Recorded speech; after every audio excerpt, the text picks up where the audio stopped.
ये कहानी एक रेगिस्तान की है। रेगिस्तान में दूर दूर तक सिर्फ रेत ही रेत थी। हवा चलती तो रेत के छोटे छोटे बवंडर उठते और फिर सब शांत हो जाता।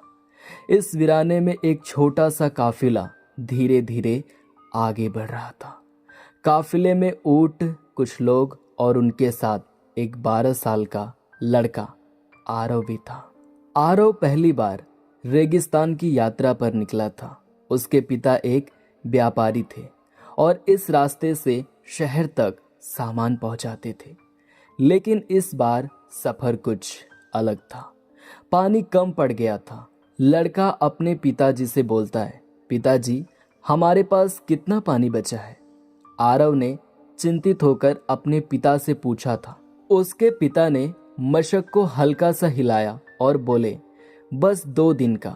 अगर हम समझदारी से चलें तो शायद शहर तक पहुंच जाएं। लेकिन रेगिस्तान की अपनी ही मर्जी होती है। अगले दिन सुबह सुबह तेज आंधी आ गई। सबने अपने चेहरे ढक लिए। हवा इतनी तेज थी कि रास्ता दिखाई देना बंद हो गया। जब आंधी रुकी तो काफिला रास्ता भटक चुका था। अब हालात और भी मुश्किल हो गए। पानी लगभग खत्म हो चुका था। सबके होठ सूख गए थे, कदम भारी हो गए थे। आरव की नजर बार बार दूर चमकती रेत पर जाती, जहां उसे पानी जैसा कुछ दिखाई देता, लेकिन वो सिर्फ एक छलावा था। पानी कहीं तो होगा, आरव ऐसा मन में बुदबुदाता है। तभी उसे अपनी दादी की एक बात याद आई। रेगिस्तान में जहां पंछी मंडराते हैं या हरियाली दिखे, वहां पानी जरूर होता है। आरव ने चारों ओर ध्यान से देखना शुरू किया।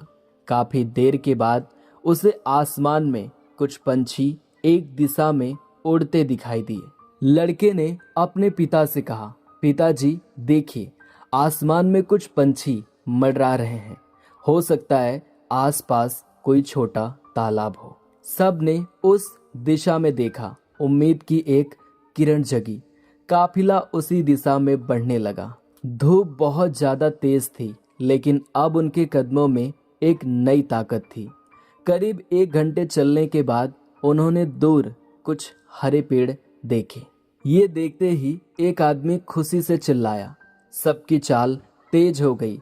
जैसे जैसे वे पास पहुंचे, उन्हें एक छोटा सा जल तालाब दिखा, जो साफ और ठंडे पानी से भरा था। सबने राहत की सांस ली। उन्होंने पानी पिया, ऊँटों को पानी दिया और पेड़ की छांव में बैठ गए। लड़के के पिता ने उसके कंधे पर हाथ रखा और कहा, आज अगर हम यहाँ तक पहुँचे हैं तो सिर्फ तुम्हारी समझदारी की वजह से। आरव मुस्कुराया। उसने सीखा कि मुश्किल वक्त में घबराना नहीं चाहिए, बल्कि ध्यान से सोचना चाहिए। उस दिन के बाद आरव सिर्फ एक व्यापारी का बेटा नहीं रहा, वो एक समझदार यात्री बन गया। ये कहानी हमें ये सिखाती है कि मुश्किल परिस्थितियों में धैर्य, समझदारी और उम्मीद ही हमें सही रास्ता दिखाते हैं। अगर आपको ऐसी और कहानियाँ सुनना पसंद है तो हमारे चैनल को अभी सब्सक्राइब करें। धन्यवाद।